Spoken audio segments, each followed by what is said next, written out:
People, Happy New Year. Bless up, bless up.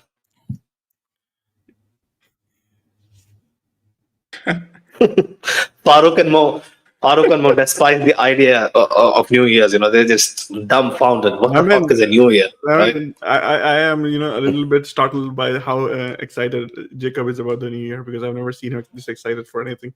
So Okay. I'm a little bit in shock. Give me a moment or two to recover.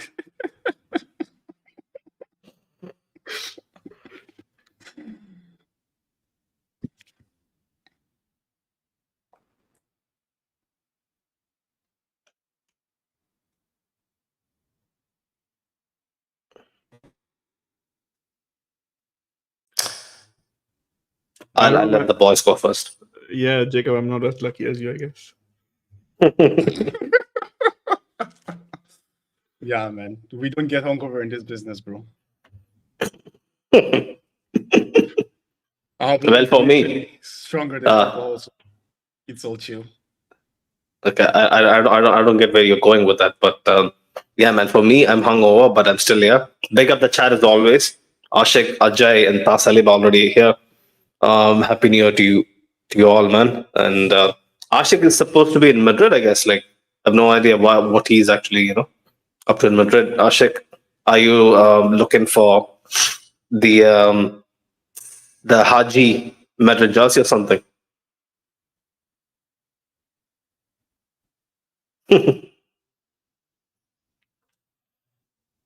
Probably. If he's gonna be there for the game, well, Sid is not over there. But yeah, if you're staying there for over like 2 weeks, let us know, man.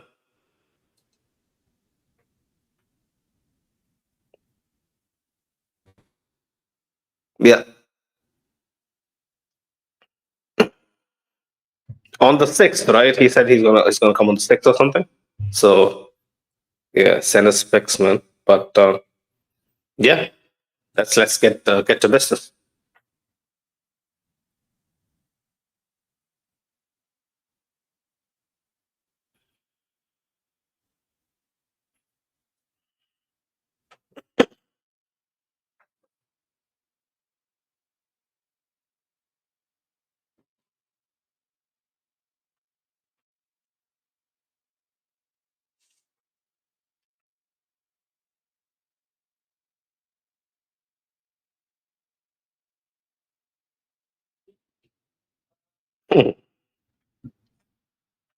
So next answer is going to be Rodrigo, I'm sure. It has to be. It has to be either Jude or Rodrigo. So if you want me to give you an alternate answer, I would probably say Cruz. Not gonna lie. Tony Cruz has been impeccable this season. Yeah.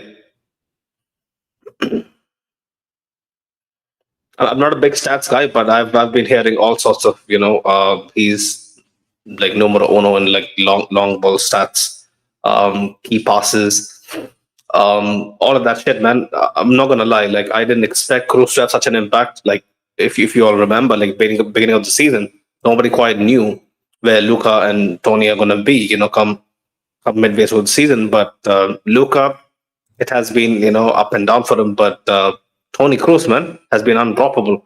I quite frankly didn't see that coming.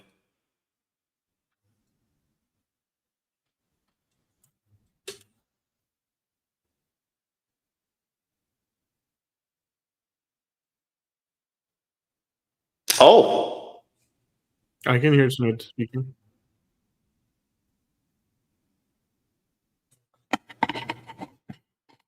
Mic check 1, 2, 3. No, you can't hear me. Can you check if you've edited the setting or something? Yeah. Fuck, nobody heard anything. until now. What? Yeah, I was on the Jacob wrong was- mic on OBS, fortunately. Oh, okay. Jacob was too excited for the Oh, New come Year's. on, He man. forgot everything. Ah, Apologies, people. That's the wrong way to start 2024. But yeah, man, I guess you should do the intro again, Jacob. I mean, Jacob enjoyed Yeah. New Year's a little too much, I guess. Now, yeah, not gonna lie. I'm still a little hungover, but yeah, let's go. Let's go to the start again. So, hola Madridistas. So apologies for the mic, but we from Let's Be Real wish you a really happy New Year. And before we thought we'd all have like a small New Year's party, just go through a few questions, reminisce what happened in 2023, and for the season to come. So yeah, let's go. So yes, I guess Sunaid already covered, his most valuable players so far this season. How about you, Farooq? For me to be Carvajal, because I mean, I was totally against the purchase of Jude Bellingham because I said we did not have any fullback to play. That's how much hope I had lost. And right now you ask me who is the best right back in Europe. I don't think there was anyone better than Carvajal before he got injured. That's just it, hands down, 100%. So yeah, for me it's Carvajal. What you, Mo? yeah. So we're doing this thing where we talk about players other than Jude for the most most valuable player, right? So for me, the thing is like as Farouk said, I wasn't really convinced about the need to sign Jude because I think that we already had enough options in the midfield, and I still think we have enough options in the midfield. But what we're lacking is an attack, and Jude has gotten a lot of distance in there, and scored a lot of goals, which we weren't aware that he could do. But he's proven us that there's a lot more to him than we expected. But apart from Jude, I think there are a lot of players who have really stepped up. Sunaid mentioned Tony Cruz as being the most. Jacob is a fucking joke. I'm not gonna lie. I'm gonna stop you right there. Mo Jacob is a joke because nobody heard what I said, but he carried on with the show saying that Sunaid made his point. Farooq, right? Jacob, that's a low blow, man. But take it away, Mo. Take it away. Yeah, so Sunaid was talking about Cruz being the leading assist maker for Real Madrid this season, alongside Rodrigo in all competitions, but in La Liga, he's alone by himself.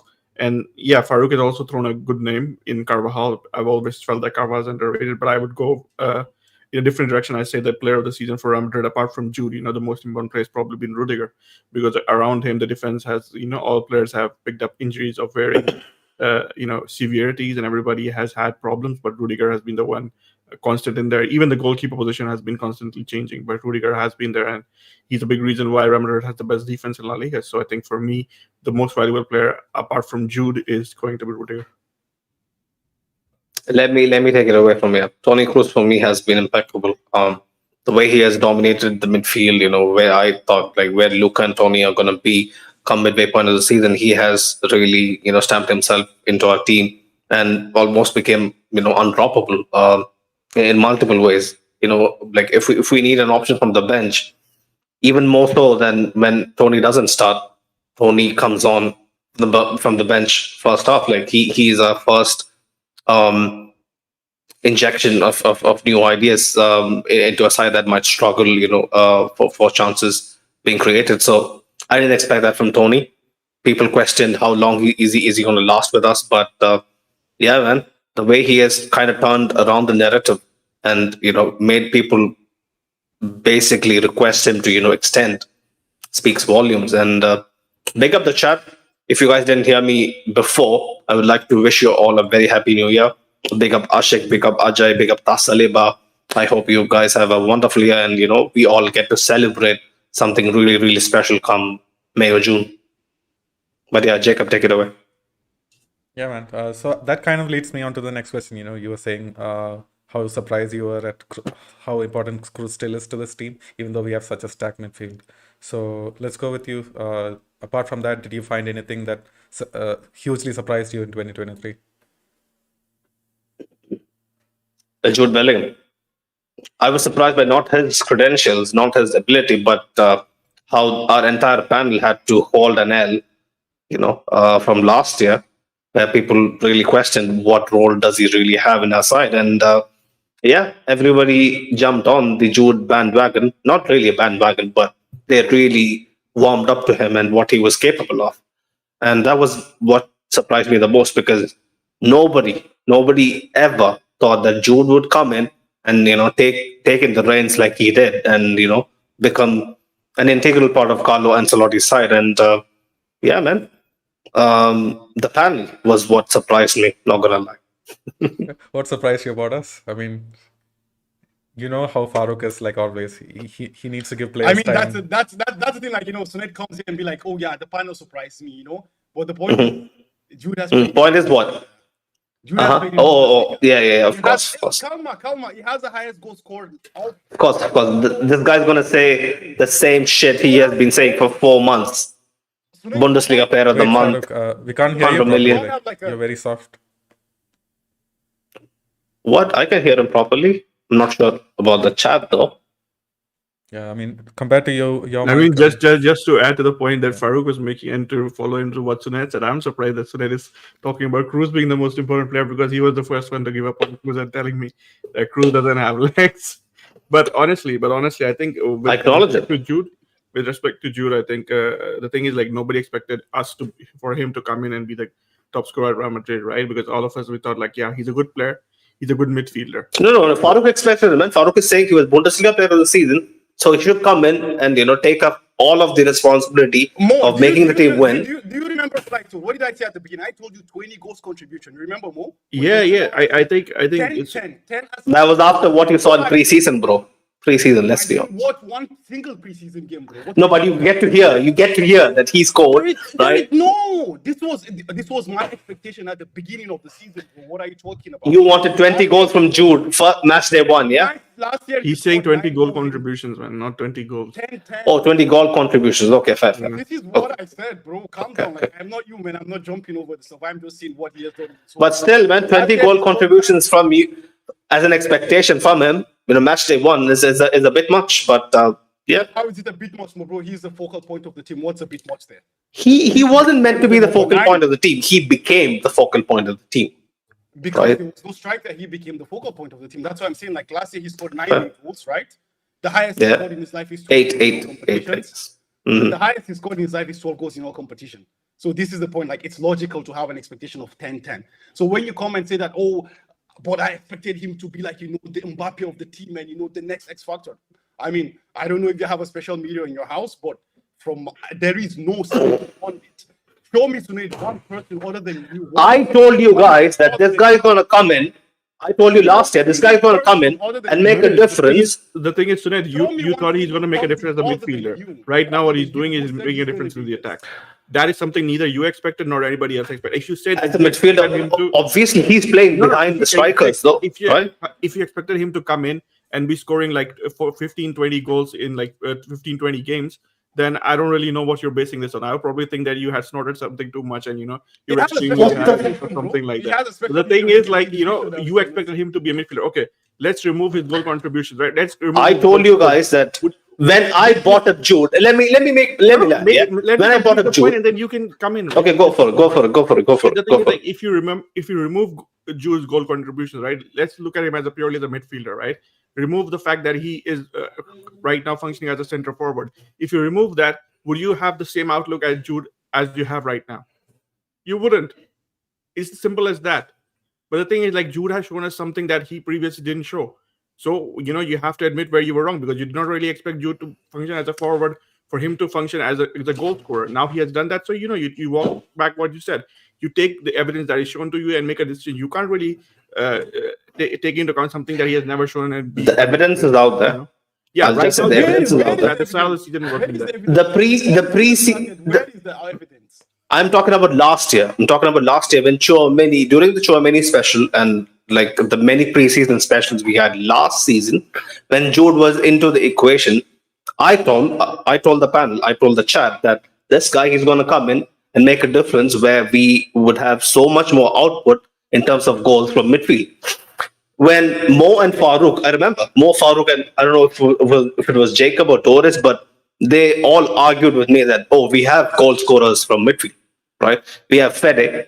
Luka Modric steps in with 3 or 4 goals every season. So does Cruz, right?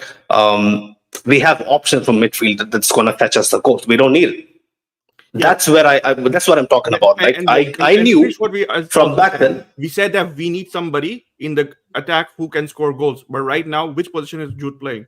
And which position is Fede and others playing? He's not a forward. He's not a striker. He's playing behind the strikers. He is playing as a cam who's making late runs into the box and who is being catered to. He has scored goals even as an 8, right? Mo? What's Fede Valverde doing that role? I don't get it. No, so Jude, get it because Jude actually, because you have Jude scored from the 8 as well. I don't get it. I don't get the hate you guys have towards the man. Man. We are here admitting the fact that he's better than we expected. You're the second coming of Jesus. You predicted the future. This is not the case. You predicted based on no arguments. There was no basis, unless if you have a special media room that you saw the future from. There was, other than you. I saw the future, and you guys did. That's it. Hold the L, man. Let's move on. Hold the L. Let's move on. There is an L. There is an L. You can't see it. I'm telling you. If you can predict that there is a meet in my house, you are just not seeing the point that I told you guys a year before that he's gonna come in, make a difference. You just can't be big enough to admit that. Okay, Suned was right for once. Simple as. That's it. I will go back to this. Like, you were right in predicting quality, but you know, if you think that I was predicting Jude is going to score so many goals, then I don't really know what to say. Let's move on. Like there's a very interesting comment from Tas Talib. I was saying a little bit off topic. I like this girl from India, and I'm about to meet her parents. Any suggestions of how I can impress her Indian parents? If Jacob or Mo wants to chip in, I don't get it, Tas Talib. Is this the comment that you want to do on New Year's Eve? Really? But good luck, bro. Maybe you can vouch for them by mentioning that you can make some rotis yourself. Probably. Well, he already said he can't cook, so I just said the basic stuff. Just try to remove your shoes before you enter the house. Eat all the food that they put on your plate. Just be polite, Jacob has it nailed down, man. I guess the eating stuff is kind of prime importance. 100%. Oh boys. How did that go? I just asked one simple question. It's like, what surprised you? And then like the conversation just people just don't want to give me credit, Jacob. It's mad. Man, But we have continued to trade so many times. let's move on. I get it. I took it right now. Right. The thing is, like, I'm never gonna come out here and say, "Oh, Suned, you were wrong about this, or you were wrong about this, or you were wrong about this." But I don't really understand why you have to come out and say, "Oh, I was right about this, everybody was wrong." We've already admitted, like, every podcast I come here and say, I didn't really. Just give me 1 second. Just give me 1 second. Right? 1 second, boys. So I don't really understand what your point is over here. Yeah. I'll come out to say, like, over the post matches and previews, initially, like, we were all like just waiting for Jude to produce more on a consistent basis before we named him our main striker for the season. No, man. The thing is, like, from the first episode, I've said this. I didn't really expect him to be a goal scorer. Yeah. From my point of view, all I expected him to be was a midfielder who could play in attacking areas. Right. We felt that nobody knew. The thing is, like, we always looked at him as a box-to-box midfielder who had good, options going into the attacking zones. So, but we didn't know that this guy has the ability to make late runs, properly play in the box. Right. Nobody had seen him do that before, and now he's doing that. So yeah, I am wrong about that because the thing is, like, I had never seen that from him before. So how am I supposed to know? So yeah, I was wrong about his qualities inside the box because I didn't know about it. And the thing is, like, I'm man enough to admit that. Okay. But yeah, like Sunit said, let's move on. I'm gonna go with this, like, maybe this is a more common topic also. It's like the most disappointing player so far this season. For me personally, it's Fran Garcia. I thought he'd hit the ground running a bit more and, take off that load from MD, and then, we could actually be at peace and see some nice attacking play, but that has not worked out so far. So for many reasons, first his positioning, the way he interacts with the attackers and, his runs, it's all so low power. Like, I actually expected him to have a major role this season, and looks like it's not happening. No, I didn't really expect him to do that. We had always said that Fran Garcia has a limit to him. Even like before, when you talk about it, I've said it.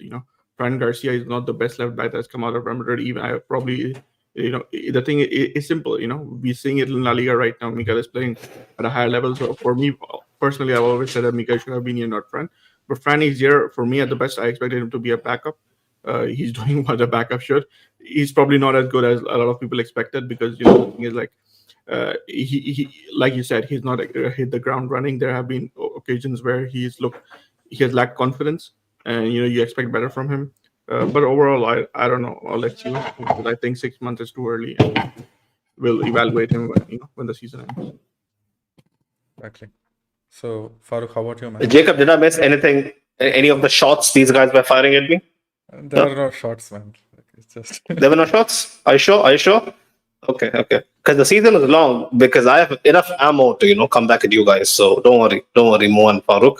Man, the thing My is, eyes are on as you. long as Cruz plays, you're walking else. So my cruise statement was from like pre-decimal, right? It was pre-decimal. Pre-decimal. No, pro-decimal quarter. Sorry. Pre-decimal quarter. So it was 2 years. You have said it at every podcast. Even last season, you're talking about how Cruz doesn't deserve to play, how he doesn't simply have the legs and everything. There'll be matches where I think so. The thing is, like, Obviously. I wanted to come and hold you and say, "Oh, Suned, do you remember you said, we don't need to see the whole picture. Just look at the players who are, in the picture and decide who's bad and who's, not good." Then we would have a long podcast. You guys are taking it personally. I just wanted some love. That's it. On New Year's, I just wanted some love. I don't know. The thing is, like, every podcast we have here, I've said Jude is better than I expected, and Suned, you were right about it. Have I not? I don't really know what kind of love you're expecting.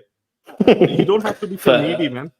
No, Farooq. It's also Farooq's instant retaliation that irks me. But Farooq hasn't said anything that doesn't make sense. I don't really know what point you're looking to make. But I'm totally 1v1 with you, Suned, on this. Like, definitely not. Like, I mean, you cannot tell me something that we have not seen. What was the evidence? It's just like me calling that, okay, yeah, Hendrik is gonna score 20 goals, 40 goals next year. Man, what if Farooq? I had the notion that when I see his finishing techniques, that he's gonna come in so much more clutch in terms of goal scoring scenarios. I'm saying, like, maybe this is a perception, but like what I'm arguing with now is that show me one pundit other than you, Suned, that made this prediction. So just tell me, should I be paid more than your Gary Neville and Jamie Carragher? That's it. I'm not saying you should be paid. The thing is, like, you were expecting him to be making late runs in the box and be a top goal scorer. There is no evidence. You were expecting Still doing that. No, you were expecting him to do that before the season started. Yes. You never said that on the podcast. Oh my God.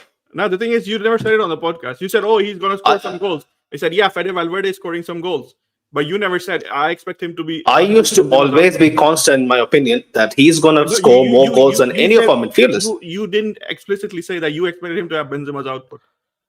Not Benzema's output, obviously not. No, I didn't That's expect the that. point, right? I just mentioned constantly at the same rate as Fede Valverde. Would you be here and sitting, and saying, "Yeah, man, Jude Bellingham is such a great goal scorer"? Would you be saying that? I was always constant in my stance that he is going to be our best scoring midfield. Guys, we're spending so much time on this. Let's move from on. midfield. Like, there is no need to Would you be saying the same thing that you're saying right now? There is no need to go back and forth. Like, basically, like, everyone here is stubborn. Everyone has their own idea. No one is willing to back down. So let's just move on. Like, there's no need to go. Ajay was asking the most important question. Any defender links with Madrid in the transfer window? I have no clue, man, honestly.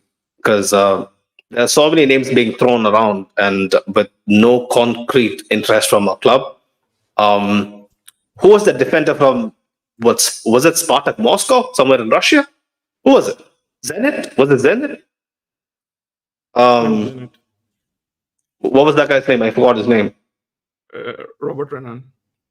Robert Renan, right? Yeah, that's something that I saw, gather some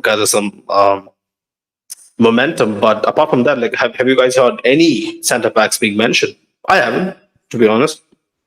A lot of young ones that one. I've heard, like, fans being interested in, but none from the club. No, I heard one that's called Chouameni. Chouameni is going to be the centre back. So.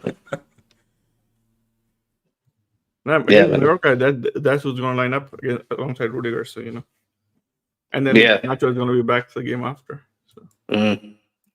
Unless he picks up another red card, when he's back. I just hope he just stops with this bullshit, man, honestly, because he has to step up and man up, especially, considering the mitigating circumstances. Big up Madrid TV, man. Happy New Year's to you too, bro. Long time. Long time. How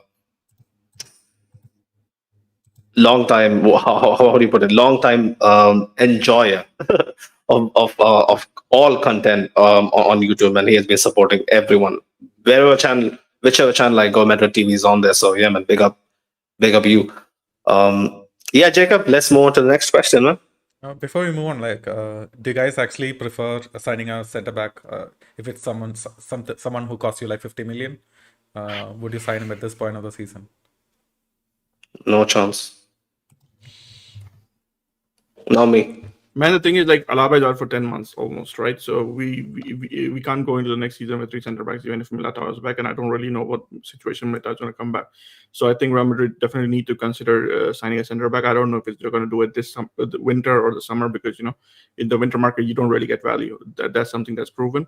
So, and if you want to sign a big name, it's very difficult to get them out, you know, without paying the big bucks.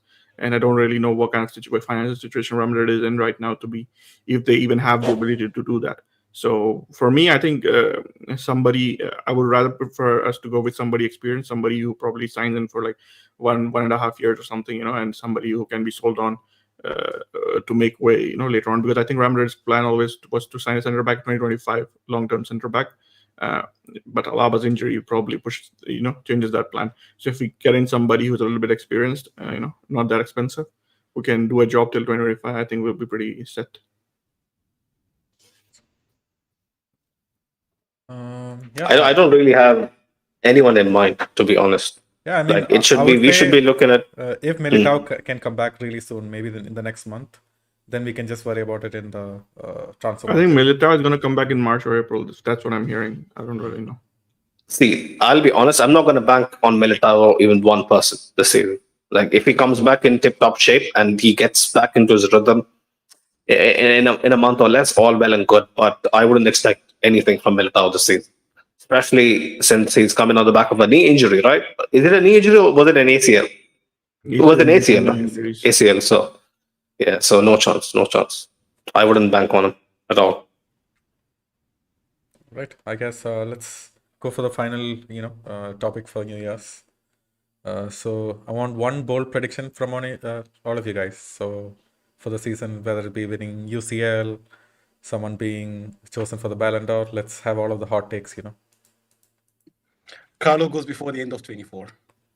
I'll bite back at Farouk. Carlo wins the Champions League. He comes on and has the most straightest, bluntest face we have seen of Farouk since, Pat. So I'll be here. What's that's the thing, like Sunil, I keep saying this, like even if we win the UCL, I am Carlo out irrespective of what happens. I'm not saying I'm Carlo out because he's not gonna win. Imagine being a fan of your club. The man wins you the Champions League, but you want him out. Carlo is gonna win stuff. Carlo is like, when it comes to safe bets in football, I think after Carlo is like one of the safe bets you can, at least for a club like Real Madrid, he's gonna win stuff. But I want Carlo out. This is my own thing. Obviously, yeah. I respect it. Logical. It doesn't. I respect it. Obviously, that's the thing. Like, it's not about. I'm telling you, people out there who is going to listen to it, like, is going to question your intelligence, because you think about the longer picture. But he's going to win you a Champions League now. He's going to win you a La Liga right now. You don't know if you're going to be even alive 3-4 years later to envision and see out all the brilliant structural importance. No. Is the most I'm super calm. I just can't get the sentiment that I think you want. had a pretty terrible New Year's Eve. So No, I'm just asking a simple question. I'm just asking a simple question, boys. How can you want someone to build an empire without immediately winning something? That's my question. Simple as. Especially for a club like us. If you're Arsenal, if you're West Ham, I get it. Bring up the project, but let the man run the project. I get it. But how do you go at a club like Real Madrid without winning big stuff year on year out? It's a simple question, man. I don't get it. There's no hater towards Farouk. He's my bro. I know where he's coming from. Last year, what did you win? We won nothing, but we went deep into the Champions League in the semi-finals. And we lost to one of the greatest English sides of recent years in Man City's treble winning side. Simple as. You didn't lose, bro. You were humiliated, like stripped naked in the middle of the market. Jose Mourinho was humiliated multiple times, not even once, not twice, but 3 or 4 times against Barcelona. Mourinho was humiliated because he was outplayed, outsmarted, and everything. We were defending on our goal line, not even on the halfway line. We were defending on our goal line, on the 18-yard box. That's where we had a line of 11 players. I mean, So that's the excuse you have for Mourinho. It's not an excuse. Like, no one is creating an excuse to me. The point is that I want you to understand that there are many realities that can exist in the world. You choose to believe that, okay, like we can win and it's enough. I'm saying to you that I watch football because I want to be entertained. Even if I lose a game and my team fights, for me it's enough. But for you as a fan, it's not enough. So that's the thing. Like, your reality is true. I respect it. It can be true. There are many realities that can exist in parallel. Like there is. But I'm just trying to pick your brain regarding you would rather be entertained and not win anything. So that's what you're getting at, right? Like just to be clear. This is not what I'm saying. I am Okay. saying that there is a lot of revisionism that goes around the Real Madrid supporters, especially you. Right. You come to Right. me and you say to me, "Oh, but this is Real Madrid." And I say to you, bro, even in 2016, 2017, we were playing great, entertaining football. Mourinho was playing phenomenal. When I started watching football was with Pellegrini. Like that's when I fully started watching. We won the league, like scoring freely, like we were, playing like football that God, like you watch a highlight and like you feel like God, what am I watching? But right now it's just ISO football. There is no pattern, there is nothing. Players just play to the best of their abilities and stuff like that. It's not like this is Real Madrid and we only just win without playing. Definitely, I will never agree with that. This is Real Madrid and we have always won in style. It's after Zidane's second tenure, or during Zidane's second tenure, that's when we started all this. Okay, let's just find a way Stoke City and Burnley FC, that wins Champions League. This is when we started this. So the fact that people will come and say that, oh, nah, this is not, definitely I will never agree with this. The Real Madrid I used to watch used to be fun and entertaining. This is what I want to go back to. Fun and entertaining while still winning Champions Leagues and La Liga titles, right? So for you, if we are fun and entertaining and free scoring, but we don't win anything, you would still want the manager to be sacked, right? Is that true? The point is, if I give a manager time, he builds a team, they still play and they cannot win. Right. You're not good enough. That's the thing. Simple. Right. So how long would you entertain a manager who's playing good football and win nothing? Simple question. I mean, 2 seasons is fair. 2 seasons, hands down. 2 seasons. Is fair, hands down. Your tolerance is pretty remarkable, but I get it. What did Mourinho win in his first season? Copa del Rey in the second season. Yeah. Against the greatest, people would argue the greatest club side of all time. So 2 seasons is a very logical thing. Like you come here and sit like 1 season, bro. Ancelotti in the second season didn't win anything. Last season we won the Copa. Like Zidane in 1 season also didn't win anything. Like it's normal to not win anything in 1 season, not the end of the world. After 2 seasons and you're not winning, then you can reevaluate that. Okay, this guy is not the right guy. But after 6 months or after 1 year, you kick someone out. I think it's unfair. It's unfair. And again, as I said, Mourinho showed that. For one season, nothing. He won the Copa. The second season, he had the best thing we have seen in the history of the league against Barcelona's best ever Barcelona's team. So that's the thing. Like, but as I said, like many realities exist. This is your reality. This is my reality. We don't have to agree on it, but many realities exist. I hope my reality comes to life, man, because I wouldn't be able to tolerate some nobody coming in and trying to build up a project for us to believe in, because I won't back him. Bro, Simplest. it doesn't have to be a project. Like it doesn't have to be the Zerbi at Brighton or anything. Bring Thomas Tuchel here, create a tactics and win. Even Diego Simeone, he's gonna create the most toxic dressing room of all time. I know that for a fact.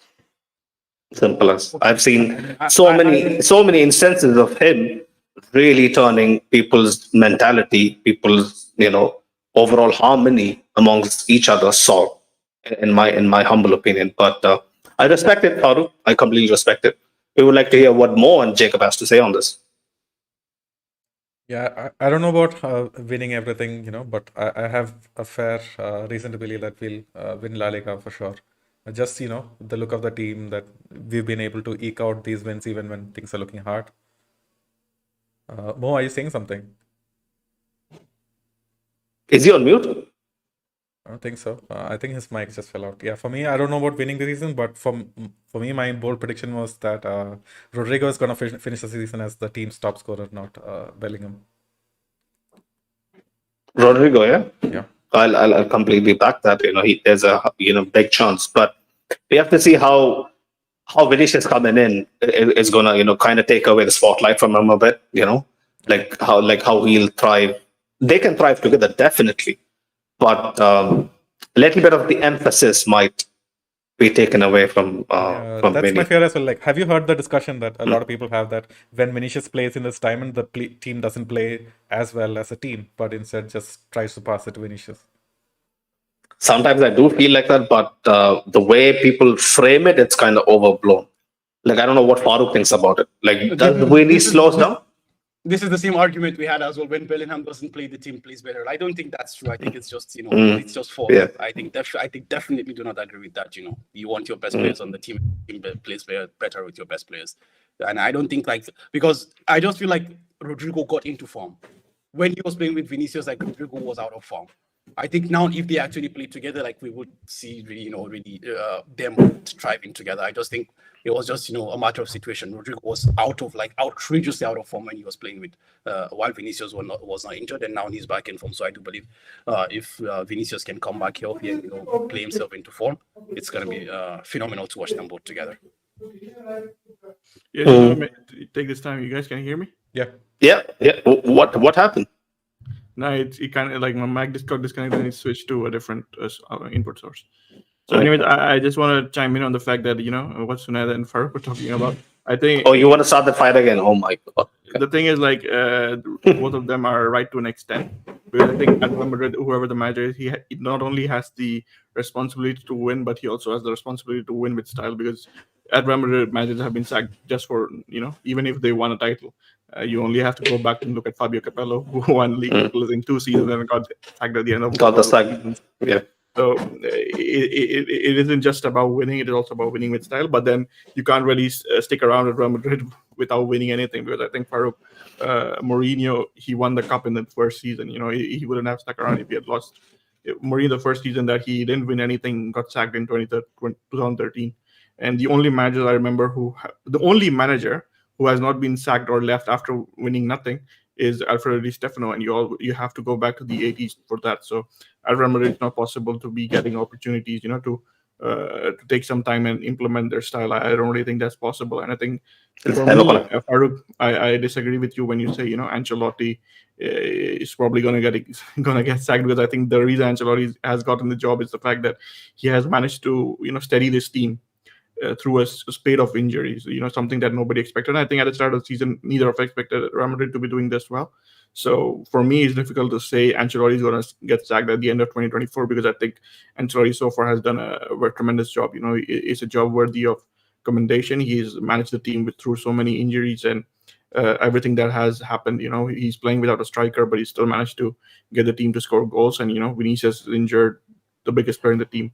So we'll see how how Vinicius performs when he comes back. I do have some reservations about his fit in the system, in the 4-4-2, because I don't really think Vinicius is being exploited to his best when he's playing centrally, because I think Vinicius at his best somebody who drags his fullback out, takes on his players, and creates space for other players as well, and then gets into spaces and scores. So Vinicius is a tremendous player. We'll see how he comes back from the injury, because we also have to take into account that he had a pretty big injury, and that injury sometimes can affect a player's ability to generate acceleration. So mobility, yeah. So we'll see what happens when he comes back. So I think that's 2 questions. As for your question, Jacob, about what I expect, a bold prediction, I'll probably go with what Sunay said. Maybe somehow we win the Champions League. Oh my God! I don't really know that it will happen, but I hope it does. That'll be because I kind of expect us to be challenging for La Liga. That's what I was saying to you, because I was surprised you made a prediction.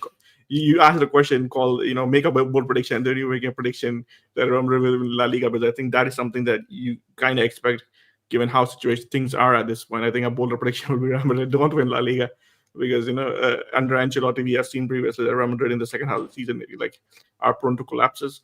And I think another interesting fact is, for me, January is going to be a key month, because Real Madrid over the past few years, wherever Pintus has been, our whatever his role is, he's been here. We have kind of struggled in January, and our performance has gone through a dip. So it will be interesting to see how Real Madrid manages this period. But it looks positive, right? Like all of our players are back so suddenly, so quickly, and we did not expect them to be back in January at least. Camavinga and Vinicius. Actually, the thing that Vinicius is back so quickly actually kind of worries me because I didn't really think he would be back so soon. So I have my doubts. Maybe his injury wasn't as severe as previously reported. In that case, that's a good thing. But if it was, I hope that we're not rushing him back, or at least like he's not rushing himself back. Inter, the management, they have to ease these players in. Simple as, like, if we take a chance with any of them, the chances of a recurring injury is going to completely derail our momentum for the the pivotal part of the season. Like, I really do dread that. I really don't want that to be the case, especially Copa del Rey away to some fourth-tier, fifth-tier club. Like, we should definitely rest everyone. We shouldn't be even bringing on guys like this to even get a few minutes in their legs. Like, we should completely avoid any sort of rush regarding how they are reintegrated back into the side. Okay. So do you guys have anything else to say about the season or next season? Because we can go into the Mallorca preview now. If not, Yeah, let's go into Mallorca. Yeah. all right. So it's going to be a pretty straightforward fixture, right? We're at home facing Mallorca, who are 14th in the league. They struggle to score goals, but they have been surprisingly decent at the back for what it's worth. So I guess the main talking points is that Kanginli, his loss hasn't been like replicated yet. He used to be their main playmaker, but right now looks like they haven't been able to replace his productivity.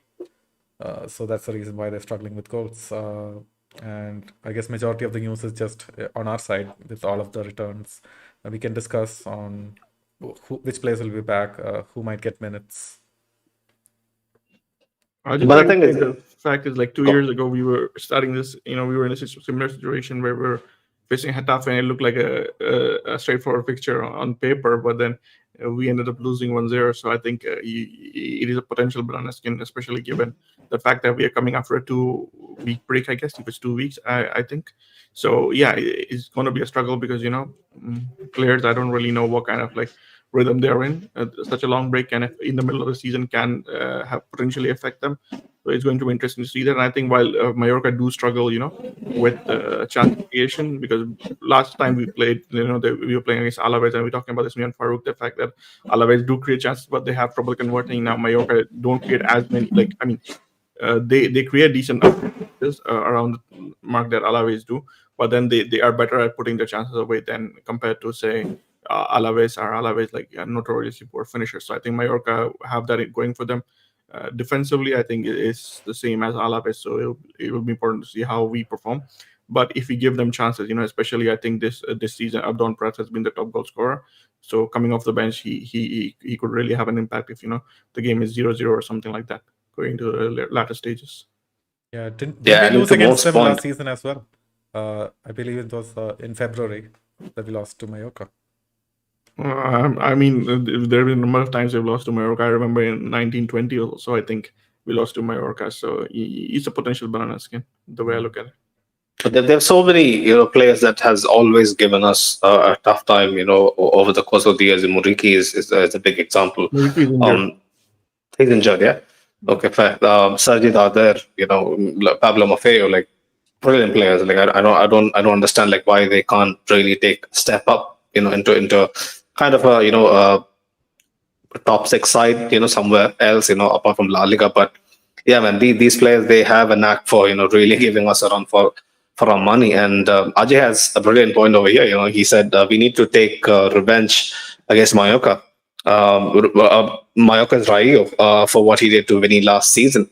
I don't really recall what happened, but if you guys can enlighten me, was it a tackle or some shit? I think he said something on Twitter. Oh, okay.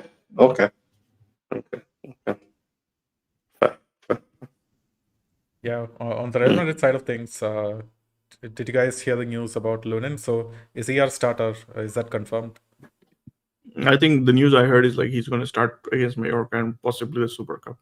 And then he's going to decide. I don't know what's going to happen, but like Farouk said, you have to pick one and stick with them. I'm going to decide after 4 games. Doesn't really help anybody.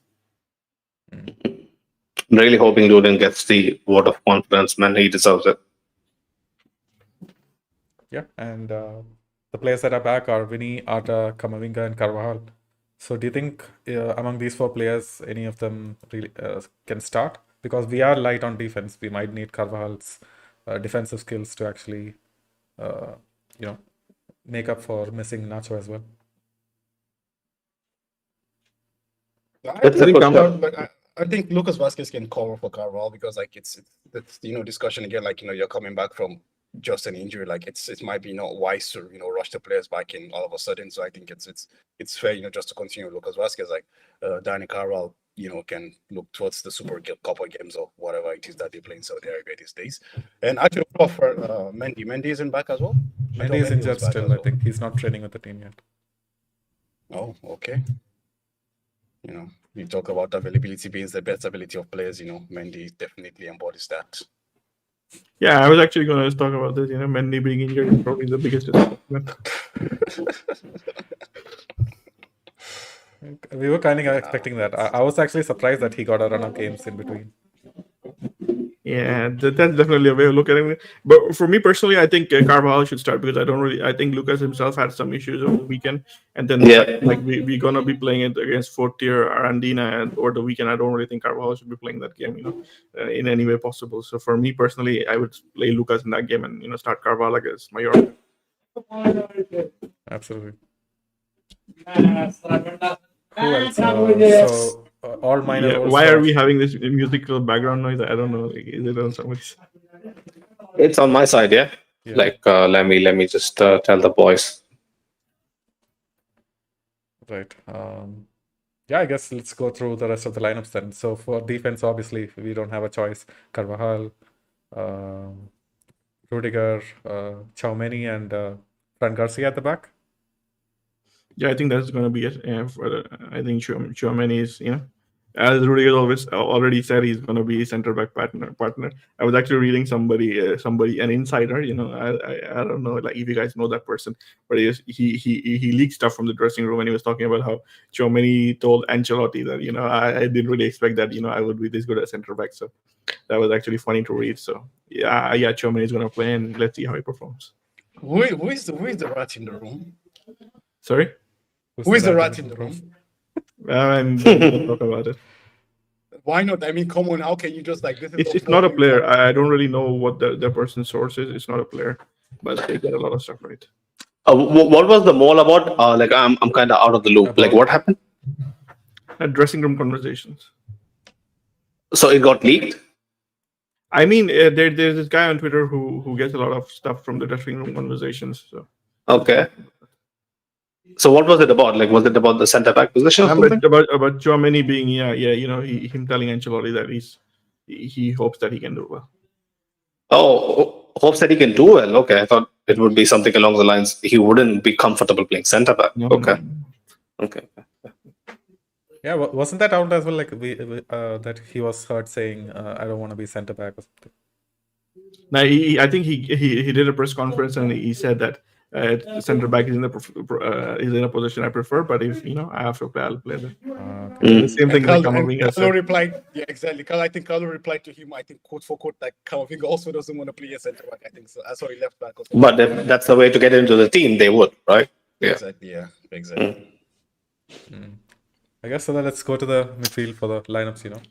Ajay, before you go, Jacob, Ajay was quick to correct us. It wasn't nothing about Twitter, but he said there was something racially motivated that he said. Thing happened on Twitter, if I remember. Oh. Twitter or something he said in the press conference.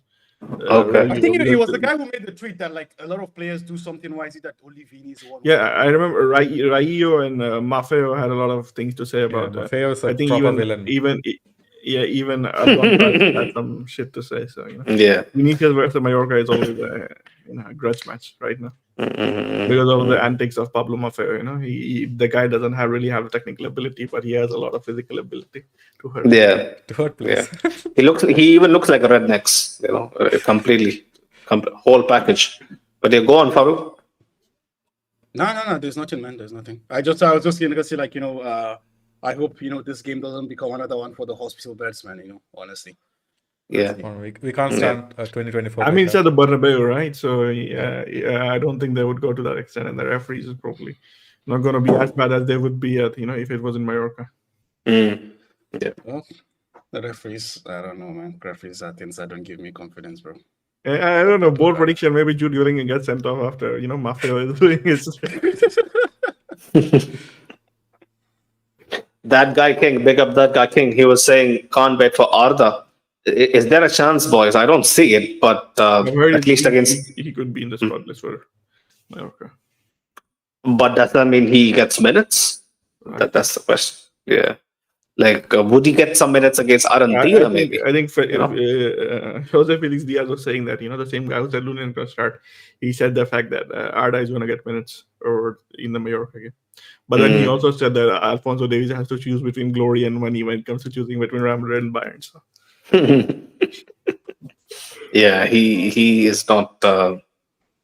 He's not the brightest out there. I'm not gonna lie, but I really hope Arda really gets integrated in some shape or form this month. It should happen. Like we have waited 6-7 months already. It's about time. Yeah, it's just that we have to give minutes to some of these other players as well for coming back from injury. So I'm not sure if he will start up, especially if things aren't really. No, going Arda well. is definitely not going to start. Yeah. He's going to be a substitute if he comes at all. I think Real Madrid already do have a plan with him because I think he's a higher priority for development than a lot of other players. The talk about him is that either he'll play in the front two or he'll be just behind them. But Arda Güler is going to be an important player for Real Madrid once he's fit. So do you think he's going to cut into minutes from Brahim or from Bellingham? I think he's going to cut into minutes from Brahim. Brahim, yeah. Yo, Jacob, what question did you just ask, by the way? Yeah, Bellingham or Brahim, like it doesn't really. I just wanted to know, like when we're resting players, does Bellingham ever get any rest? I think it depends on the situation, right?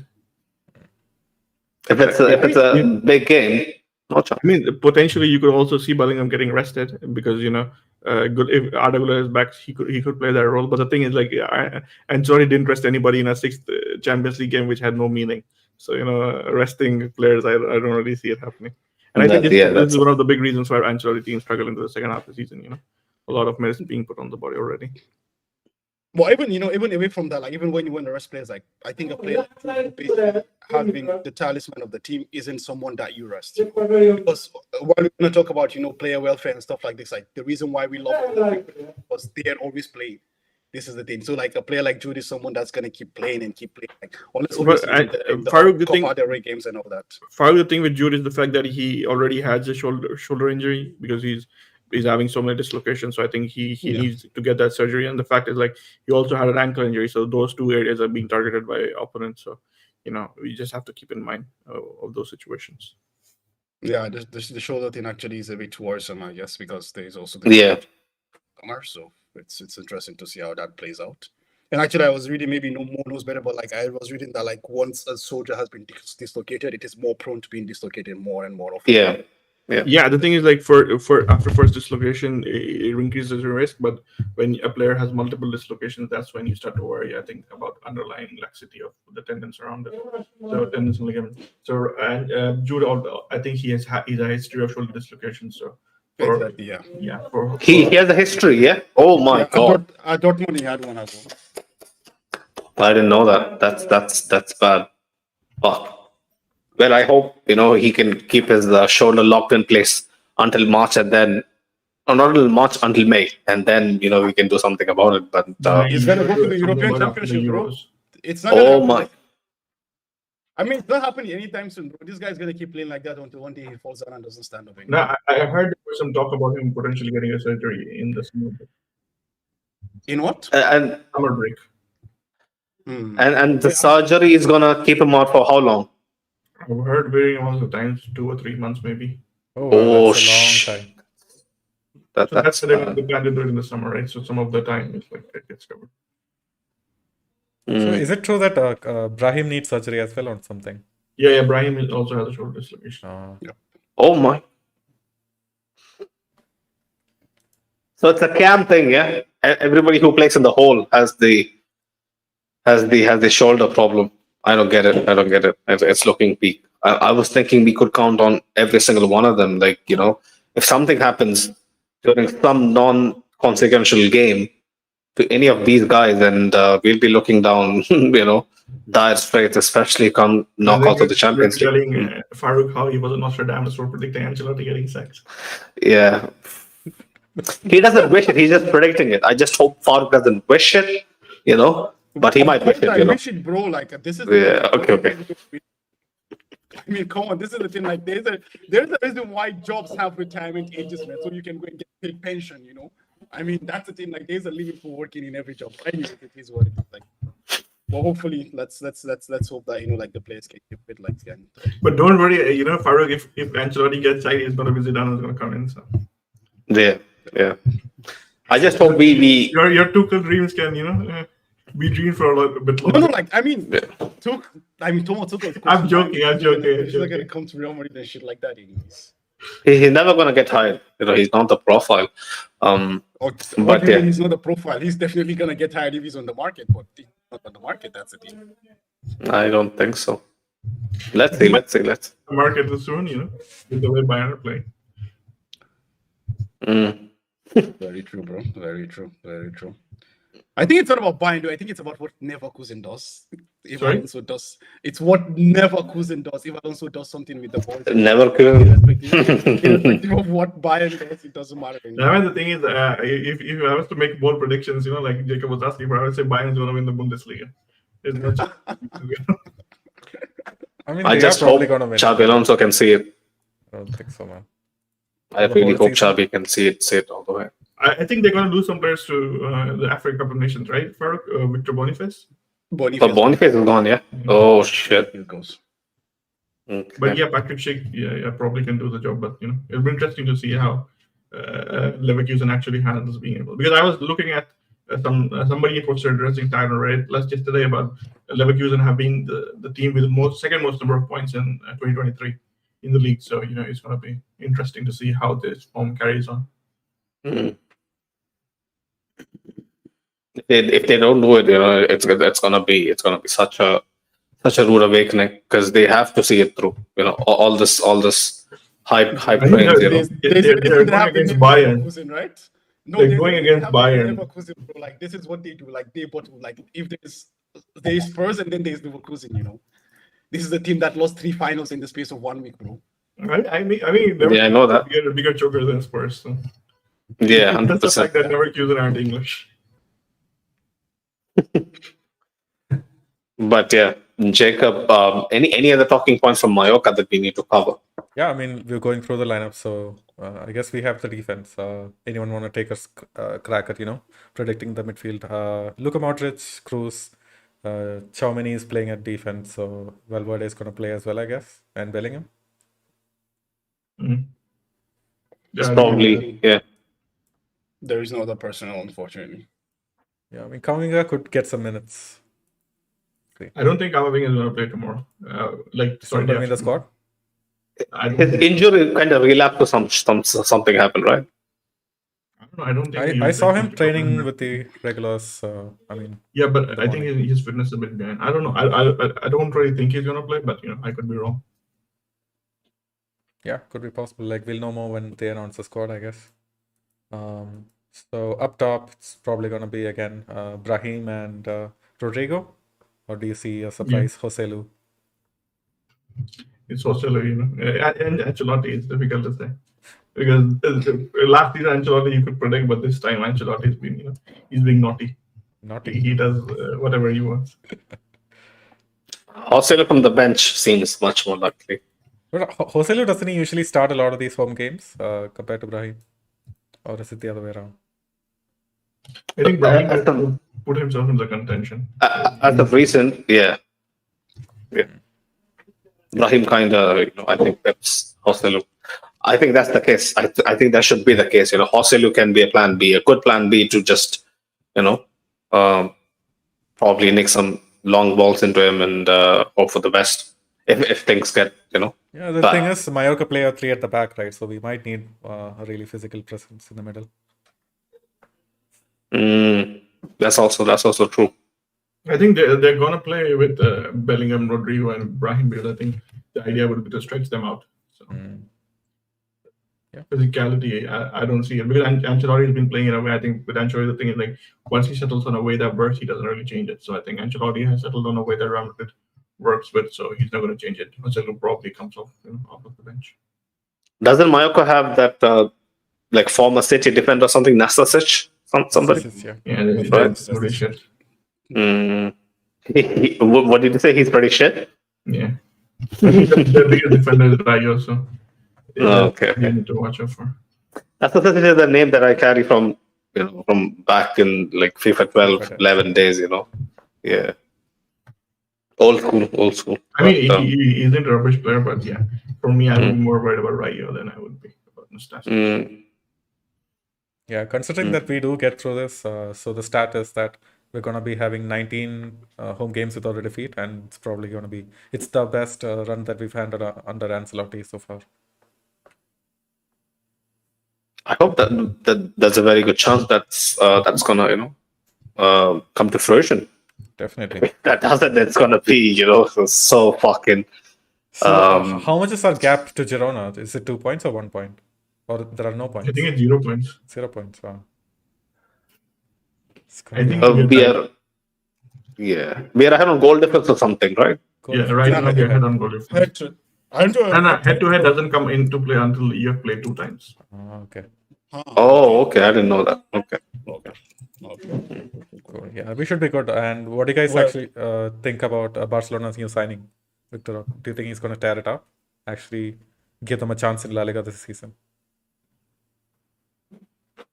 I've been saying much of him. Barcelona don't need Vitor Roque to have a chance in La Liga. I would be more worried if they got Alex Garcia. Yeah.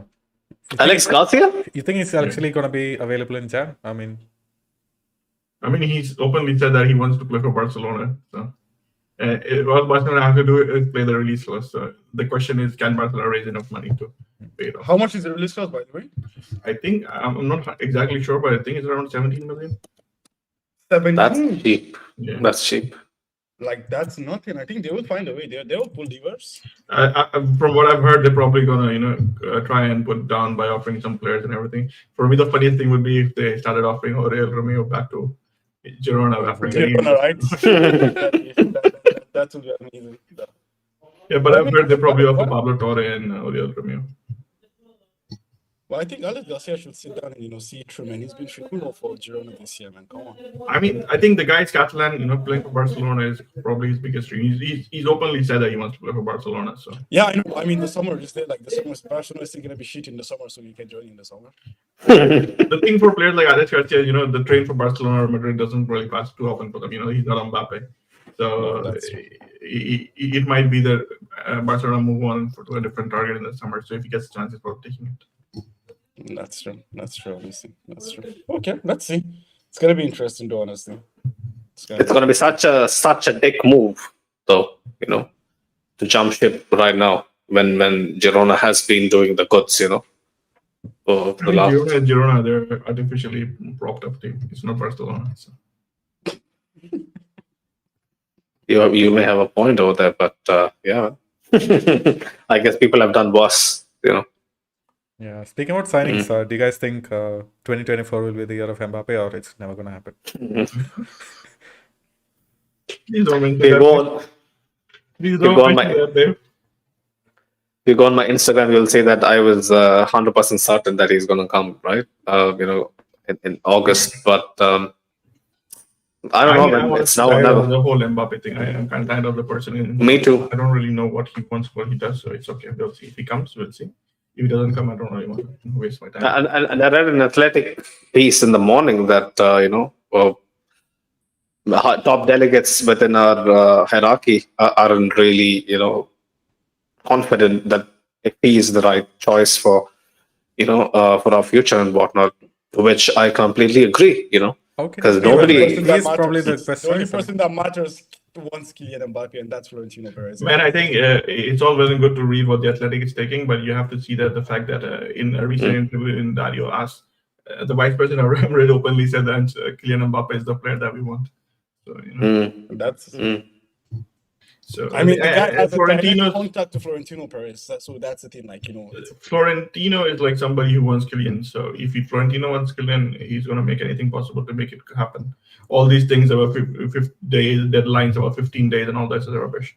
I think what Arantxa Rodriguez said is the only thing that we should pay attention to, and she said that the fact is like Real Madrid are only going to make an offer when Kylian Mbappe makes a sign about him wanting to play for Real Madrid. So until that happens, it's not going to happen. And I think what Fabrizio also said, and it's silly to expect Mbappe to be deciding to play which team he's going to play for in January. It's going to happen towards the end of the season. So then, no worries. All I can say, the summer is going to be interesting. It's not going to be interesting. I think it's just going to be Alphonso Davies, nobody else. I don't know, I don't know. Because if not for Mbappe, we would be making a move somewhere else. We should be making a move somewhere else because Joselu isn't good enough. Real Madrid is going to want Erling Haaland, but the thing is, like, Erling Haaland isn't. It's going to be interesting to see what his release clause is and what if he even wants to move. So don't count your chickens before they hatch. No, I'm just saying there are other players that, other than Mbappe and Haaland, but we are going for. Haaland is an interesting choice because, like, I think next year, Pep's contract is up, so I think that might be an interesting period to kind of test the waters with Erling Haaland. But I think Pep's contract is still 25, right? 25, 26. Yeah, 25, 26. That's what I mean. Next year, 25. Next season.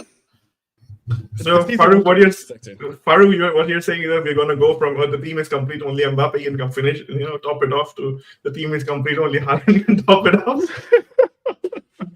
I mean, it's a puzzle. You solve it piece by piece, one summer at a time. First you fit the puzzle with Kylian Mbappe, then next you press, Erling Haaland. You have the super teams for the next 10-15 years, bro. Now, what I find interesting is the fact that Sunil said there are other players. I would love to hear who these other players are. Victor Osimhen, number 9, simple as ABC, 130 million euros release clause. Farouk, the thing is, like, we've had this conversation in joking ways so many times, and we said, Victor Osimhen, but like even Victor Osimhen is not coming to them. I know, but the point is, a man can dream. The poor man's bread is hope. Let me have my hope, bro. I mean, the poor man's hope, bread can be hope, but you're not a poor man, so it's not for you. I don't know, man. Like even if it's a tire below Osimhen, like we should, like, guys, like I'm kinda making these bold statements in hope that we can get some of them. Like Victor Gareci, like he has been tearing it up in Bundesliga. Patrick Schick, like I know he is kind of on the level of Joselu himself, but I'm just clutching at straws here. Like the striker market is pretty dry, but we would definitely want someone. If I don't see someone come summer, we maybe would have asked. Like I would be forced to ask Francesco to get someone from Brescia, from his hometown club. Like it's at such a stage. It's at crossroads where we don't know how that is gonna. I'm gonna say in the summer when they don't get Haaland and Mbappe, they're gonna say Bellingham and the striker. Be happy with it, and all of us will be happy with it. We'll have to be happy with it, but I'm going to tell you, our chances of winning significant silverware is going to take a heavy hit, and they know that for a fact. Without a striker? Yeah. I mean, we are predicting winning Champions League without a striker, right? This season can be an anomaly, right? Like the season can be a season. Fuck! What is Nate saying right now? He said that Jude is the second coming of Jesus, and I didn't say anything. I didn't say Jude is the second coming of Jesus. Like Farouk, you have to like calm down a bit. Yeah, like I said that Jude is making a difference. He is helping us out. Did I tell you that he's gonna win you the Champions League? I did, bro. Calma, man. Calma. I didn't say that he's gonna get the Golden Boot, win the Ballon d'Or, win us the Champions League. I didn't say that. Nah, man, you're just being, convenient for whenever you want to be convenient, man. Oh my God. Okay. I have infinite love for Jude. I'm not gonna never turn my back on him, but I'm not gonna sit there and say that he's gonna be our striker. X factor that's going to carry us to Champions League titles. No, I didn't. I never said that. But he's trying to make the best of a situation where it looked pretty damn, bleak beginning of August. But we all know how it's going to go. But yeah, like to what Mo said, I really hope that the club doesn't come to that point where they're like, be satisfied with whatever we have. Like Ajay makes a good point, Julian Alvarez, but again, how much is he going to fetch? Like 90 million, 100 million for someone who has barely played Totally worth it, bro. Totally worth it. Julian Alvarez for 100 mil, hands down, you pay it. Hands down. Darwin Nunez for 80 million bucks, bro.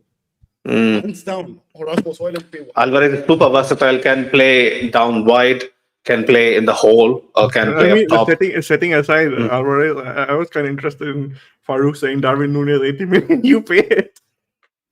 No, I'm saying like how much we're someone will like. This is the point, This is what you paid for this guy. Then Alvarez has shown that he can. Yeah, Farouk, you try to sneak it in like we wouldn't notice, huh? Darwin Nunes is a funny bit. Like we all knew that he was never gonna be worth 80 million because people had their doubts even when he was playing for Benfica. But Alvarez, I see a bit more substance to him. Let's see. Like in my opinion, if the club really wants it, right? If the club really wants to get someone on the cheap, they can. Someone under the radar, they can. 100%, they can. I'm gonna tell you guys like who the striking reinforcement is gonna be next season. It's gonna be Endrick. That's gonna be the explanation. Endrick is gonna get a chance. So Yeah. If he tears it up, I'm not gonna complain. yeah, so Endrick is gonna be the one. If we get Haaland, we'll be lucky, but there will be no Alvarez's. There will be no Osimhen's, and there will definitely be no. Haaland in 2024, no chance, man. No, I don't think this year. No, maybe next season. I mean, I don't really know who's going to be available, but I think if Mbappe is not coming, that's going to be the target. I can't see us going beyond that and signing somebody else. Marcus Wenninger was a happy new year to all Madridistas. Big up Marcus, man, every single time. That guy King was saying Alvarez is not it. Yeah, some people aren't really buying into what Alvarez brings to the table. I can understand what they're saying because the point is right now, like we live in such a world that footballers, they're literally not, they're not like magicians. Like we come from the eras of the Cristianos, the Iscos, the Ozils, to the Alonsos, and we come down to the era of with all due respect, the Fede Valverdes, the Camavingas, who basically like they're more athletes before they're footballers, That's again like but the point is, do I love Fede? Definitely. Do I love Camavinga? Definitely. But the point is, these are the best that are available on the market. They're not the guys from the past. They're not the Zidanes. They're not the Alonsos and all that. I can understand when you say it's not it, but this is what the market is offering right now. This is what the players are. Unfortunately, this is just what we have to move with. I think you also have to keep in mind the fact that football has evolved. Now it's a lot more physical, physically demanding than it used to be. So these a lot more end to end, a lot more breakneck pace compared to before. So I think while definitely Tchouaméni and Camavinga and Valverde are like more physically gifted than some of the other players in the past. Although I think Real Madrid, even the past players, they were physically gifted. These guys also have some good technique. I mean, Camavinga is no slouch technically, nor Tchouaméni. Fede Valverde, I mean, he's probably more. His game is more about his physical aspect. His ability to run with the ball and all that. He's a bit more workman-like compared to Camavinga. Yeah, but I think with Camavinga and Tchouaméni, these guys are pretty technically adept. Yeah, I mean, like there is no, I completely get Farouk's point. The midfielders we grew up with are on a different. You are referring to you watch them in their prime. These guys have not yet hit their prime. So, but I don't know. I just feel like more the thing I'm trying to talk about is that okay, although like the game has evolved, like we look at what right now, like it's like you see a lot of teams. For example, like you look like a player like Declan Rice. Rice is also a very good player technically, but he's more of the physical aspect as well. We look at Liverpool, like Liverpool won 6 trophies in 18 months with Henderson, Fabinho, and Wijnaldum. Henderson, basically, he's just a horse, just whip it and let it run, That's just it, honestly. Farouk, on the flip side, Manchester City are going to win their 4th Premier League title with a midfield of great, technically great players. They have the likes of Bernardo Silva, Phil Foden, they have the likes of they had the likes of Ilkay Gundogan last season. Rico Lewis as well. That's why I didn't mention Man City because obviously. So that's what I'm saying. The thing is like there are technically adept players even today, and the fact is like Camavinga, during the season that we won the Champions League, I think Camavinga used to come on and completely change the games. It wasn't just about his physicality, but also about his technicality because he had the ability to disrupt play. Disrupt play not as in the sense of physically winning the ball, but also about the way he distributed the ball, the way he created chances for others. that's what technicality is all about. And I think Camavinga and Tchouaméni do have that quality about them. Camavinga has nimble feet, but Farouk has a point as well. Compare Camavinga to Seedorf. Different conversation. You know, it's a different conversation. Completely different conversation. I think the point is like in today's game, players have to be physically strong as well as technically strong, and I think Camavinga and Tchouaméni do have a mix of that. Jacob has been super quiet. Yeah, I mean, for me, I don't even need to go that far into the past. You know, I know for a fact these guys aren't as good as Kroos and Modric technically, but they're a good mix of both. So I'm not gonna complain anytime soon. I mean, Kroos and Modric are like all-time greats. So. Yeah, exactly. Tchouaméni and Camavinga have like a ways to go. They're gonna end up as all-time greats as well. That guy King was mentioning, I like Tony more than Alvarez, and he would be cheaper. Even Tony is a good shout, but Bro, Tony is not cheaper. Tony is 100 million. yeah, Tony's going to be 100 million, 80, 90 million in that region as well. Bro, he's But- 100 million pounds, 100%. Not even 100, yeah. if you sell Caicedo and Rice for what you sold. What about wages though? What about wages though? Is he going to be cheaper than Alvarez? I don't know which Tonys they're talking about. Even Tony from Brentford. The English striker with 20 goals, 20 Premier League goals last year, bro. He has 8 months. He's pretty good. I'm not gonna lie. I don't know why Mo is kind of losing his Signing for mind. Arsenal, man. You need a striker. I don't care about Arsenal, but I'm gonna tell you for a fact that he has enough in his ability to really There's play a for level a that top I'm good play at. Okay, Tony's not that. side. We have Hostelou this season. Sorry. We have Hostelou this season. Boy, So I don't get it. He's a backup. He's not the starting striker. You want Tony to be a backup? Okay, fine. I didn't say his name while we were discussing. I'm just telling you that he is okay. You asked me right? why I was smirking at his name, and I'm explaining to you. I don't think he's starting striker material. You're telling me he's a good player. We have Hostel. I Okay, agree fine, with bring you, him man. in, make him I a bench agree with piece. you, Who man. cares? Yeah. For 100 million? No, definitely not. Yeah, for 100 million, it's out of the question. But yeah, he's not shite. Just that. I mean, let English people deal with their shit. Let Arsenal or Chelsea buy him. Like, let them keep rotating them. Chelsea's gonna buy Osimhen. That's kind of I think United might buy Osimhen. on the horizon. Because like the new guys will flash after they sack Ten Hag, so they will buy Osimhen most likely. Sacking Ten Hag. Let's talk about United are in a cost-cutting mode right now. So I just really hope we find a solution come the summer. If not Mbappe, we should definitely find someone to add to the depth. Is it possible But that yeah. Varane can come back mid-season just to shore up our defense? Because they're not playing in anyways at United. unlikely. I don't think so. But like me, Florentino doesn't take back X's, bro. This guy was 5 years ago he was calling himself a poor man. Now he's Florentino.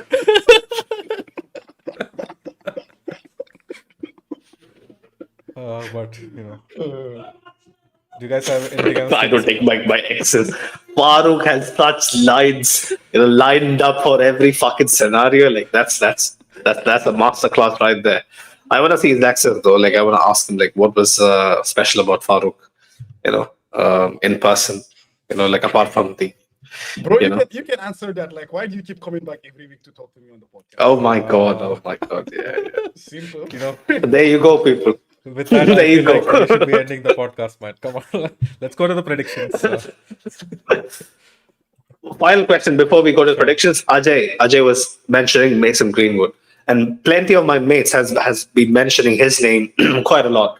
Like so many of my Barca fans, like some of my Milan fans as well, mates. They were bringing up this conversation that okay, he has a pretty bad PR surrounding him, but how long would people go until a big club would come in and swoop him for cheap and make him their primary attacking option? And I was like, Real Madrid is never going to do that. Like even if they wanted to, they know it's going to be a PR dumpster fire if we get Mason Greenwood. But I want to hear your thoughts on Mason. Yeah, never in a million years, man. Like, I don't think we'll even be going for. We should be going for any Man United players. That camp is just toxic. I just don't want that anywhere near my club. But he's a good player. Like I'm pretty sure he's going to find a top club, after Getafe. I definitely agree with you. So, like, I think Greenwood is actually, he's like, he looks Two-footed. I haven't seen. exactly. Yeah. Exactly, bro. I think he's a real deal, but unfortunately, football is it's a numbers game. Then United were this close to getting back, this close, and the point is like all the backlash that exists now exists in the English world, Before Getafe really signed Mason Greenwood, they didn't even have an English. You understand? So for their fans who are non-English speakers, like it was maybe easy to pad the backlash and stuff like that. So I do genuinely believe, like, I wouldn't be surprised. I don't want it to happen, but I wouldn't be surprised to see some Italian clubs take a punt, like AC Milan, Juventus. I wouldn't be surprised to see teams like this take a punt on you, honestly. But maybe for Real Madrid, definitely, I don't think he's at even that caliber yet. Maybe in the future he will get there, but right now I don't think he's at the caliber of a starting striker. Farouk, I just want to ask you something. You said Getafe's fans? Getafe did not have. Yeah, their fans. Don't they have fans? Getafe don't have fans, man. Okay. The people in Getafe who cannot watch Real Madrid games go to watch Getafe games. Getafe don't have fans. I don't get it. Really? We have to ask Sid. He would know because he lives pretty close to Definitely do the ask. stadium as well. But yeah, Moise, I believe every club would have fans. But yeah, Mo is kind of Getafe was the club that was started by Real Madrid fans really. Yeah. Okay, I didn't know that. in 1980, the current version of Getafe. 1980s. It's pretty Okay. recent, yeah. Okay. Mm. The Ajay current was version asking of Getafe, not the previous version. This current version of Getafe was started like by a group of Real Madrid fans with the old Getafe club. They mixed together and formed Getafe. Got it. Okay. Ajay was asking Nico Williams. We won't need wingers anytime soon, man. But I really do like Nico Williams. He's special talent. But yeah, Jacob, take it away, man. Yeah, I mean, let's go to the predictions, boys, for Mallorca. 3-0. Easy. Easy 3-0 win. Bellingham hat-trick or Joselu hat-trick? Joselu had to Bellingham- buy the shirt. So. Yeah, that's never going to happen. Joselu hat-trick this season is never going to happen. Ashik can stay in Madrid and buy himself, Haji Madrid jersey, instead of a gala one. But yeah, Bellingham definitely bags a goal, 100%. But then Rodrigo and probably Brahim for me. Yeah, for me, it's going to be a 1-0 shaky victory. Probably not going to score in the first half and get all nervous, and then Joselu comes and saves us. We'll see. Look, the savior. I think it's gonna be 2-0, but I think I side with you, Jacob. It's gonna be like a very scrappy game, but I think we're gonna get through like with 2 goals.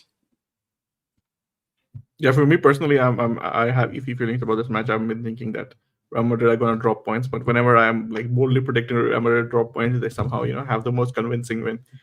But for me, the feeling is probably going to be a draw or something like that. A scoring draw or a goalless draw? You think? That is difficult for me to say. He can go to the extent of saying a draw, but he can't predict if it's I mean, if I'm just saying stuff to say, it's equally possible in my mind that it can be a goalless draw, or a goal draw. So just a draw that's what I'm going with. See, not all prophecies are perfect, people. I get it. Ajay was mentioning 3-0. That guy King was mentioning 3-0 as well. Ajay was mentioning Rodrigo, Brace, and Fede. Why? I think he didn't quite enjoy Jacob's prediction of it being a shaky 1-0. But yeah, man. I guess Ajay was also mentioning, come on, Mo. You gotta give him a more definite answer. Like they come here for expertise. I already said a draw. But it should be much more, specific, right? A goalless draw or a goal-full draw. It's okay, draw is okay. I'm just sticking with a draw. Fair. Right, Sunil, I guess we can wrap it up. You want to do the outro because you're always good at it. Okay, that's a low blow again. Okay. Come on, man. Why am I? Why? like you're doing the intro, then I'm doing the outro. I don't get it, but yeah, man, big Maybe up the it's not a low panel. blow. He's giving you a compliment. Take it and run with it. I don't know what. I don't get it. I'm not the best person to end pods, but yeah, man, big up Jacob, big up Mo, big up Farouk, big up the entire chat as well, who has joined us on New Year's. To be honest, it's been a pleasure talking. Fighting obviously with Farouk, I'm pretty sure there's going to be a lot more episodes of that, before May, because we're going to be having some very interesting matchups, interesting results, and interesting turning points throughout the season. Big up, big up people who sent in messages. Big up people who sends feedback over on our socials as well. Yeah, man, like I really hope this small little break that we took, which I think we deserved, after a back to back couple of months or so. Like you guys didn't miss out much, but we're going to be well and truly back in action from now on, up until probably the March international break. Yeah, man, big up Sid and our team in Madrid as well. They're going to be working hard to bring all your content from Madrid fan cams, special Asta fans, all of that. We're going to be right on the pulse from the get go. Come Almeria, I guess, at home. So keep your eyes peeled for that. And yeah, man, big up again our lovely family. Another year. When we started out, I really didn't expect us to go, any more than one season, but we are here, third season running, and I really hope 2024 is much, much better than 2023, where we had a lot more heartbreak than good memories. So I just hope all of us collectively, both you guys and us, we get to cherish more W's, man. That's what we live for, honestly. And Ajay was asking, is Jacob ever had a debate with someone? Jacob is the guy who is a neutralizer, right? If Denzel Washington was the equalizer, Jacob is a neutralizer. He basically, avoids conflict. I haven't seen in a podcast till now, where he has had a debate. Jacob, can you explain it to Ajay, why you never really get into an argument? Is that your style, or is that for PR? No, it's not for PR. I know it's probably bad as a podcaster to say this. I think I'm a decent listener, so I just sit and listen to you guys. Okay, fair. Ajay, there you go. Jacob again basically nullified that question, claiming that he's a good listener. But I really reckon that Jacob would like to listen to the other side better than really jump to conclusions like what I do. I'm the number one culprit for really driving an argument home. But yeah, man, big up every single one of you again. Much love and love for the love, and hopefully see you over here for the post match Wednesday. I guess it's an early kickoff, 1:30 EST kickoff for us, so watch out for that. Ajay says, respect, Jacob, dude, it's just a joke, but yeah, man, love for the love. Jacob Until is a next. big believer of the fact that empty vessels make the most noise. So that's why he keeps quiet. Oh, okay. Okay. I don't know what the fuck he meant by that, but yeah, man. Until next time, people. Shots fired. Yeah, shots fired. He knows that he's an empty vessel as well. Maybe that's why he's kind of taking it on himself to be, self. Man, I just said that self-realizing. That's what popular English saying. I didn't know that you weren't aware of it, but Right. Okay. Fair. Guess you had to make a public announcement with that. But yeah, man, big up Ajay, big every single one of you in the chat as well. Hope to see you guys in 2 days. Until next time, people. Hala Madrid. Hala Madrid. Hala Madrid. Madrid.